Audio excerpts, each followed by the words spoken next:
you already do NLP. Stay tuned.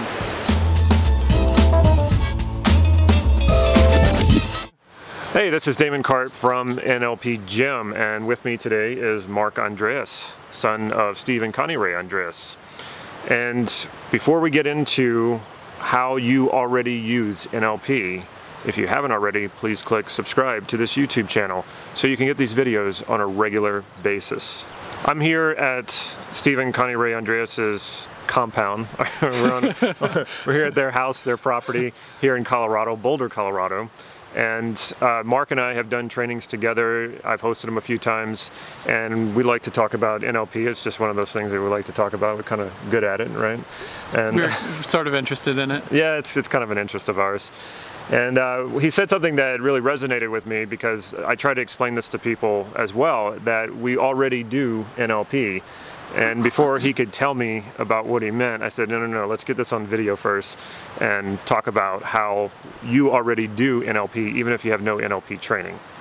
Yeah, so one of the things that I actually learned this from Charles Faulkner, who's one of my NLP trainers. And one of the things he did in my practitioner training, which I loved, is when we were learning about rapport and matching and mirroring and being in rapport with somebody, gaining rapport with somebody. You know, a lot of trainings teach rapport as if it's something that, like, oh my God, I've never learned this thing, rapport. Wow, like, let me learn this new skill. And he pointed out that actually, of course, we all know how to be in rapport with somebody. If we like somebody, we're gonna be in rapport with them without even thinking about it. And so what he did was he had the whole group just pair up and share some fun story that had happened to them. And then he said, pause and freeze where you are. And he went around the room and said, okay, well, both of your legs are crossed the same way, and both of you are leaning in, and both of you are going like this with your hands. And then he had one person switch and try to continue the conversation, and people couldn't continue the conversation, or it was really awkward or difficult. Yeah, that's a great example. I'm gonna have to steal that. Yeah, so that's what I do now in all of my intro NLP trainings, is show people you already know how to be in rapport with somebody. It's a skill that you have more than 10,000 hours worth, and you're an expert at it. It's just that in certain contexts you might forget to use it or not realize that you can use it. Most people know how to use it when they like somebody and when they're having a conversation they're interested in, but don't think to use it when they're in conflict with somebody. Well, a lot of NLP is just doing the stuff you already do naturally, but being conscious of it so you can have a choice about doing it. Yeah. That's the way that I like to explain it. Because Totally. yeah, like rapport, I mean, we naturally fall into rapport with people, and we don't really think about it, or we're not conscious of it, we're not trying to do it. But once we understand the mechanics of how it works, then we can say, okay, well, I want to get into rapport with this person very quickly, so you know what to look for and you know how to do it. Yeah. So you have any other examples? Yeah. Well, I think just in terms of the basic NLP processes about anchoring in resources or change personal history, new behavior generator, those are all examples of it's a pretty simple process of just accessing some experience where you have the skill already and then applying it to an area of your life where, for whatever reason, you haven't experienced it. An example of new behavior generator would be like, I see myself doing something that I want to do in a particular context, that maybe it's a behavior I don't normally do, and I kind of rehearse it in my mind, and I might walk through it and associate into it, walk through it, and then see it, and then I can see that, okay, this is how I want it to be. Well, we often rehearse stuff just like that in our minds before they happen, but we often do it for things that we don't want, the things that we fear doing. We'll imagine all the horrible things that could go wrong, and we see that in our minds over and over. In a sense, we're actually rehearsing making it go wrong, and doing the behaviors we don't want to do. So why not be conscious of that and then actually consciously rehearse the behaviors you do want to do? Yeah, exactly. Yeah, a client that I worked with recently, it was a really amazingly simple process and worked wonderfully. Took an hour, and basically she was in a situation at work with somebody that was really difficult and froze up and was uncomfortable even being in the same room and talking and that sort of thing.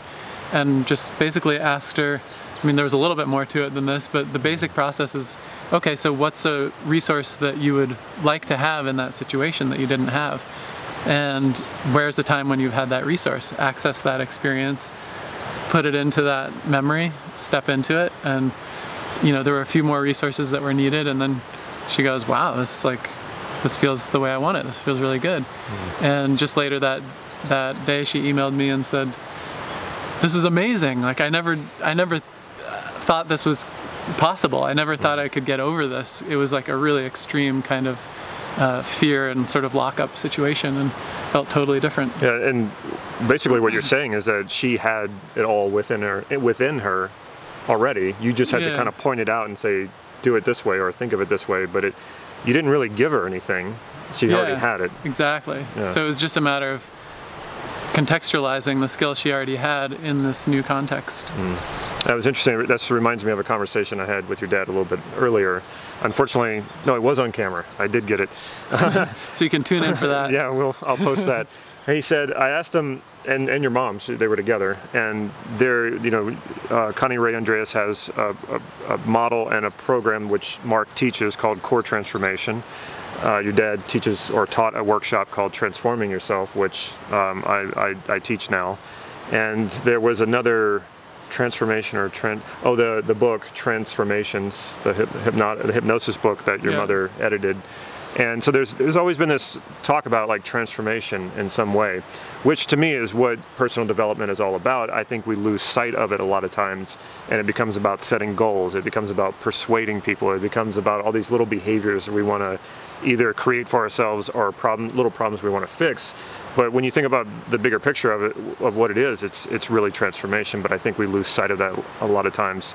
And I mentioned that to your parents, and your dad said, well, it's a lot easier to take something that's already there, and if it's not working right or working like you want it to, transforming it into working how you want it to, rather than trying to start completely new and build something in.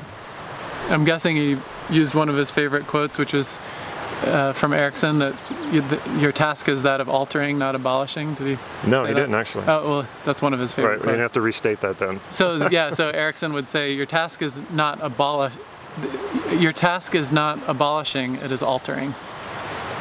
Well, that would fit really well with what he said. Yeah. So a lot of what we do in NLP is we do build some skills, but a lot of what we do is we take what's already there, which is you, and you're not some broken or defective human being. You may not be functioning exactly how you want to be. You might not be living the life you want to live. You might not feel exactly how you want to feel, but you have the raw materials to make all that happen. And what NLP does is it helps make you conscious of that, and then we can transform or move in that direction or take what's already there, the raw materials, and create more of what you do want. Yeah, one of my favorite quotes from my dad, and this one he doesn't actually say very much, but when he said it to me, or he said it in a training maybe 3-4 years ago, I was like, that is a really good summary of NLP. He said basically what NLP is it's separating things that aren't meant to be together and putting things together that aren't meant to be separate. Okay, now I want an example. So an example would be, with that client that I mentioned, she didn't realize that context with that coworker could be a place where she could have the experience of calm and just natural social ability that she had with her best friend. I see. But once we checked it out and checked, would there be any objections to this? One of the first things I asked was, does this person actually pose any physical threat or any threat of losing your job? And none of that was the case. So it was purely an emotional thing. And she realized, yeah, that's true. I can have that same emotional response with this guy. It just hadn't occurred to her. So putting those two things together. Now I can already think of ways of or examples of separating, but go ahead. Do you have an example of that? Yeah, I mean, lots of examples. So, if there's a negative response, if there's a trigger that gets you frustrated, or you blow up, or you start arguing and you've done it a million times and it never works, but you still find yourself doing it, that would be an example of separating. Yeah, you can think about a lot of times where you feel something in a certain way at a certain time, you're triggered by something, And the truth is, it doesn't really pose a real threat, like in the case of a phobia or trauma, or even being around someone who, for some reason, you clam up or something. Yeah, or somebody who reminds you of your uncle, but they're a totally different person. Yeah, exactly. So you have that negative response, and it's like that negative response isn't helping you. Sometimes what we would call a negative response can be useful. You don't want to just go in and take all your negative responses away. Sometimes you need to know that somebody might pose a threat, or you want to get away from someone.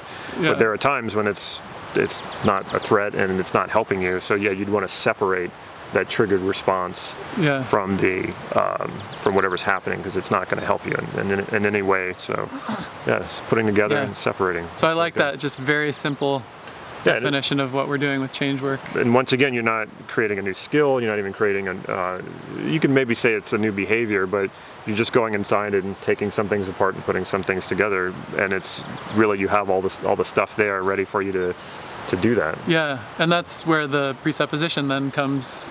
You already have all of the resources that you need. Mm-hmm. It's about accessing them, reorganizing them, contextualizing them.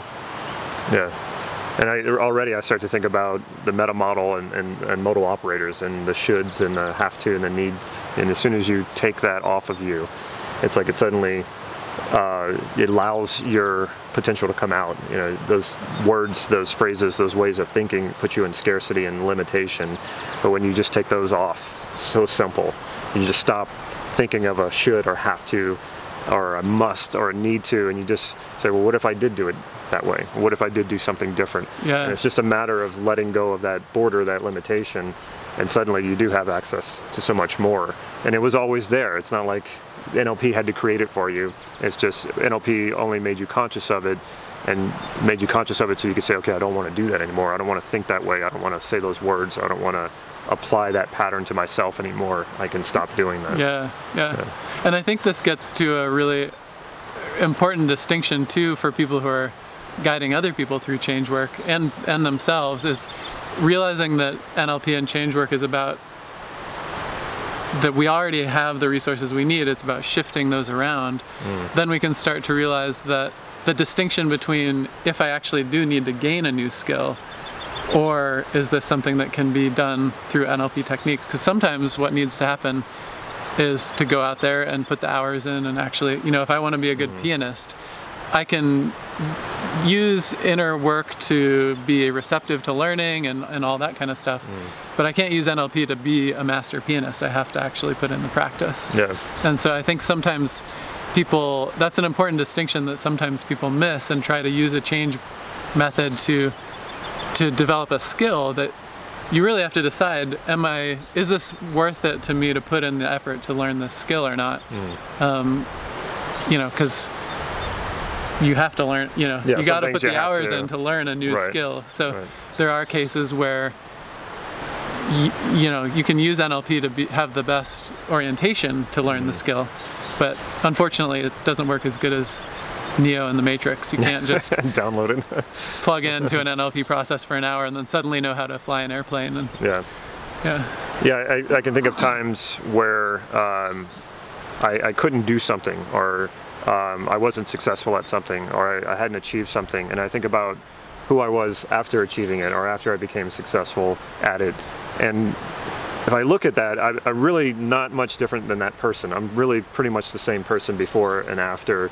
Is when we look at what was available to me within myself, the resources, the raw material. Now, some of it had to be shaped, and some of it, maybe I needed some outside knowledge, maybe I needed to cultivate a skill. But when I really look at it, before accomplishment and after accomplishment, mostly the same person. So it's, again, I go back to saying that NLP is just really about becoming conscious of so much that we're not conscious of, and once you do that, now you have choice about it, and that right there is a game changer. Totally. And we all have the resources to go and practice those things that are worth it to us to practice and gain the skills for too. So absolutely, if you look at it that way, we really do have all the resources we need. Cool.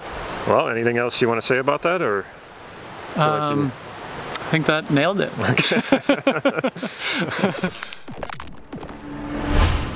Check out my website, nlp-gym.com. Follow me on Facebook for real-time updates on upcoming trainings, especially online trainings, talks I might be giving in your area, and some freebies that I might be giving away. Also, if you haven't already, and if you like this video, and if you haven't already, please click like right down here. If you have already, don't click like again, then it'll unlike the video. We don't want that to happen. And if you haven't subscribed to this channel, please do so now. Thank you, Mark, for helping me out with this video. And all you people at home, check out Mark's stuff. What's your website? markandreas.com. Cool. And he's written some books too, so check those out as well. Take care. You don't have to call me a legend. Yeah, I was like, where do I go with that? Like, I don't want to make it sound like you're not important. It's just your parents, and then like I'm, whatever. I don't care.